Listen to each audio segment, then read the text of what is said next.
오늘은 현대인의 재무 설계와 위험 관리 과정의 자산 포트폴리오 관리를 학습해 보겠습니다. 안녕하세요. 우송대학교 교수 김중구입니다. 이번 시간에는 장기간 포트폴리오 구성에 고려해야 될 원칙에 대해서 폭넓게 생각해 보겠습니다. 1997년 발생한 IMF 외환 위기는 우리나라의 개인, 가계, 기업, 국가 등 모든 경제 주체에게 혹독한 시련을 안겨주었습니다. 이런 금융위기는 이미 1930년대 미국에서 시작된 대공황으로부터 주기적으로 반복하여 발생했습니다. 1973년 영국 부동산 가격의 극적인 폭락으로 수십 개의 세컨더리 대출 은행들이 파산하여 금융위기가 발생했습니다. 이후에도 미국 저축대부조합 사태, 1992년 유럽 각국의 금융위기, 1994년 라틴 아메리카 금융위기, 1997년 한국을 포함한 아시아 국가들과 러시아 금융위기가 있었습니다. 그 후에도 2008년 미국 서브프라임 모기지 사태로 인해 우리나라에도 유동성 위기가 전이되었습니다. 2011년에는 스페인, 그리스 등 남부 유럽 금융 위기가 발생하여 은퇴자들에게 비참한 상황을 안겨주었습니다. 2020년에는 코로나19 팬데믹으로 인해 전 세계 국가들이 경기 부양을 위해 대규모 통화를 공급하였습니다. 금융위기는 대략 10년 주기로 반복을 거듭합니다. 앞으로 10년 내 또 어떤 금융위기가 개인의 재무 설계를 위협하게 될지 궁금합니다. 재무 설계의 관점에서 주기적으로 반복되는 금융위기를 예측하고 대응해야 합니다. 필연적으로 반복되는 금융위기가 닥쳤을 때 위협 요소로 인한 손실을 최소화하고 기회 요소는 활용할 수 있는 포트폴리오를 구성해야 합니다. 2011년 남유럽 국가들이 심각한 경제 위기를 겪게 됩니다. 북유럽의 유럽연합 국가들은 그리스 등의 국가에 대한 구조금융의 대가로 강력한 구조조정을 요구했습니다. 그리스 국제 투자자들에게는 50% 이상 손실 부담금을 요구했고 강력한 긴축 재정 정책을 강요했습니다. 이로 인해 그리스 정부는 10차례에 걸쳐 연금 삭감 개혁을 단행했으며 연금 700유로 수령자는 14%, 3,500유로 연금 수령자는 무려 44%를 깎는 강도 높은 정책을 도입했습니다. 이런 강도 높은 긴축과 개혁으로 2018년 그리스는 유럽연합의 구제금융을 졸업했습니다.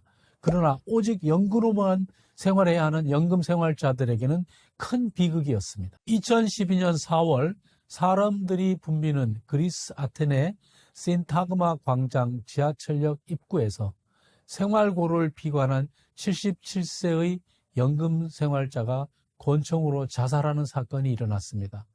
약사로서 35년 동안 착실하게 연금을 부었고 연금 개혁 이전에는 연금으로 잘 살 수 있었습니다. 유서에는 먹을 것을 찾기 위해 쓰레기 더미를 뒤지기 전에 존엄한 종말을 맞이할 다른 방법을 찾지 못했다라고 썼습니다. 멀쩡한 노인들이 쓰레기통을 뒤지는 이 사진은 2016년 그리스 여행 때 제가 직접 찍은 것입니다. 아테네 시내에서 쓰레기통을 뒤지는 노인들을 만나는 것은 낯설지 않은 광경입니다. 약사연금 생활자는 재무 설계 관점에서 무엇을 잘못한 것일까요? 그리스는 유럽연합에 속한 나라이고 결코 가난한 나라가 아닙니다. 자신의 길고 긴 노후를 공적 연금에만 의존한 것이 가장 큰 잘못입니다.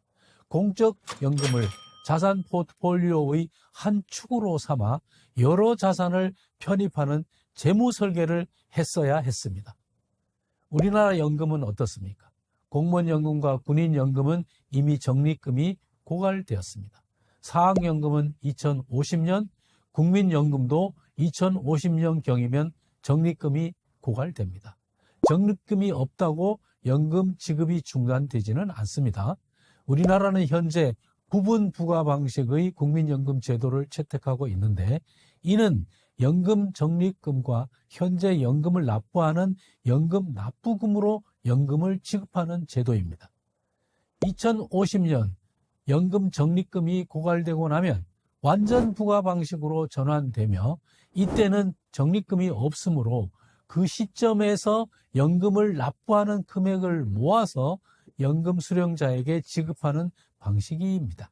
그런데 연금을 납부하는 사람이 줄고 연금을 수급하는 사람은 늘어나는 인구 구조에서 연금 개혁은 불가피합니다. 2050년이 되면 65세 이상 인구의 비중이 현재의 15.7%에서 40%로 증가합니다. 2011년 금융위기 이후 여러 차례 연금 개혁으로 인해 최고 44%까지 연금이 삭감된 그리스와 같은 상황이 벌어지지 않으리라는 보장이 없습니다. 특히 사학연금의 상황은 더욱 심각합니다. 학계 출산율이 급격하게 감소하면서 적립금 고갈 후 완전 부과 방식에 의한 사학연금 지급은 개혁이 없이는 지속 가능하지 않습니다. 그리스 연금 수급자의 자살 사건이나 우리나라 인구 구조의 예측이 주는 시사점은 무엇일까요? 공적 연금 이외의 보완적인 현금 흐름 마련, 물가 상승률에 대한 대비, 주식과 부동산과 같은 실물 자산의 포트폴리오 편입, 극심한 시나리오 상황에 대한 통찰력 같은 대응책이 필요합니다. 화폐 가치는 떨어지고 실물 자산인 부동산과 주식 가격은 상승할 것입니다. 주식은 기업의 자산에 대한 지분 증권이며 기업의 자산은 실물 자산이므로 주식은 실물 자산입니다. 반면에 예금, 채권은 채무 증권입니다. 기업의 자산 가치가 오른다고 해도 그 기업이 발행한 회사채의 가치는 오르지 않습니다. 회사채는 채무증권이기 때문에 그렇습니다. 실물 자산의 가격은 상승과 하락 사이클을 그리면서 우상향합니다. 한 국가의 GDP 성장이 호경기와 불경기를 겪으면서 꾸준히 우상향으로 이루어지는 것과 같습니다. 화폐금융 경제의 원리를 적용하면 포트폴리오의 구성 원칙은 재무 설계의 목적에 부합하는 유동성을 확보하면서 실물 자산을 더 많이 보유하는 것입니다. 주택연금 담보주택, 농지연금 담보농지, 배당형 주식, 블루칩 배당주에 투자하는 펀드, 부동산 펀드와 리츠, 금 등이 유동성을 겸비한 실물 자산입니다. 재무 설계는 기간이 정해지지 않은 순환적 활동입니다. 재무 설계자의 현재 연령에 따라 10년, 20년, 30년을 목표로 하는 재무 설계를 수립해야 합니다. 현재 현역으로 일을 하는 30대부터 60대는 물론이고 장수사회의 도래로 인해 60대 이상이라도 30년의 미래를 고려한 재무 설계와 위험 관리가 필요합니다. 미래는 예측이 가능한 영역과 예측이 불가능한 영역이 있습니다. 예측 가능한 미래를 재무 설계의 기회와 위험 요소로 고려할 수 있습니다. 재무 설계의 관점에서 고려해야 할 예측 가능한 미래는 인구 구조 변화, 4차 산업혁명과 사회혁신의 가속화, 중국, 러시아, 일본을 포함한 동북아시아의 정세 변화, 그리고 북한 이슈입니다. 이런 변화가 물가, 금리, 주가, 부동산 가격 등 경제 지표와 내가 보유할 자산에 미치는 영향을 예측하고 대응해야 합니다. 나아가 공적보험, 의료보험, 복지제도 등과 관련한 공공정책 변경 위험에 대해서 대비해야 합니다. 첫째, 인구 구조의 변화에 대해 생각해 보겠습니다. 인구 구조 변화는 정확하게 예측할 수 있는 미래입니다. 2021년 기준으로 10세에서 19세까지 청소년의 비중은 9.1%입니다. 40세에서 49세 증년층은 15.8%입니다. 현재 10대가 30년 후 40대가 되는데 그때 40대의 인구 비중이 9.1%로 현재 15.8% 대비 무려 42%가 줄어듭니다. 지금 40대는 30년 후에 70대 연금 수령자가 되며 이 인구 구조만 봐도 연금 개혁은 불가피합니다. 장기요양보험은 2023년 총 14조 4천억 원이 집행되었는데 4조 이상이 적자로서 정부 지원으로 충당되었습니다. 점점 적자폭은 커지고 장기요양보험 혜택을 줄일 수밖에 없고 이는 개인이 부담해야 할 장기요양 간병비가 늘어난다는 것을 의미합니다. 경제적으로는 유아와 젊은 층을 대상으로 하는 산업 분야는 축소되고 실버 산업은 성장할 것입니다. 부동산 전문가는 주택 시장이 2030년대부터는 인구 위기 영향권에 들어갈 것으로 예측하고 있습니다. 둘째, 4차 산업혁명과 사회혁신의 가속화에 대해 생각해 보겠습니다. 패러다임은 한 시대를 지배하고 있는 사고와 인식의 체계입니다.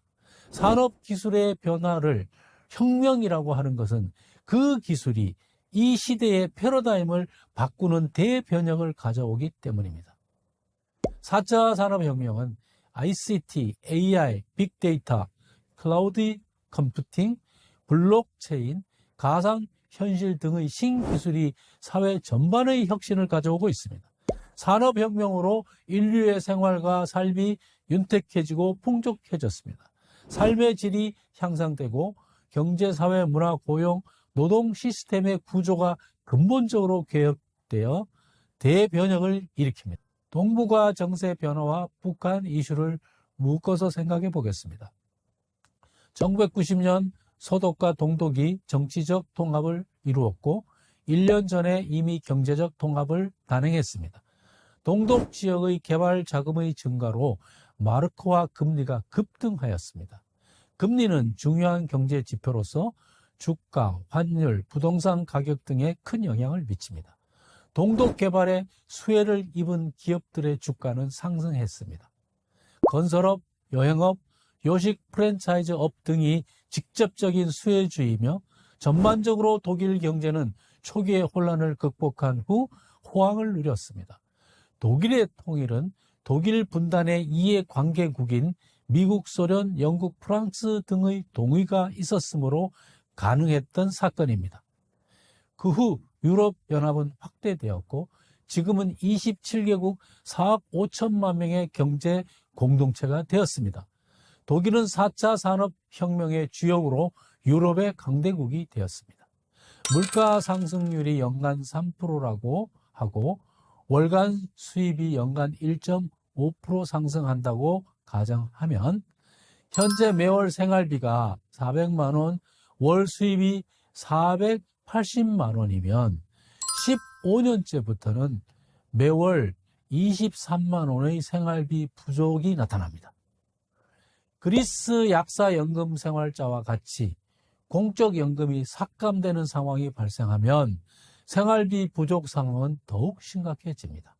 장기요양보험 수혜가 줄어들어 추가로 간병비가 발생한다면 장수 위험은 현실이 됩니다. 실물 자산을 자산 포트폴리오에 포함시켜야 하며 그 비중을 고려해야 합니다.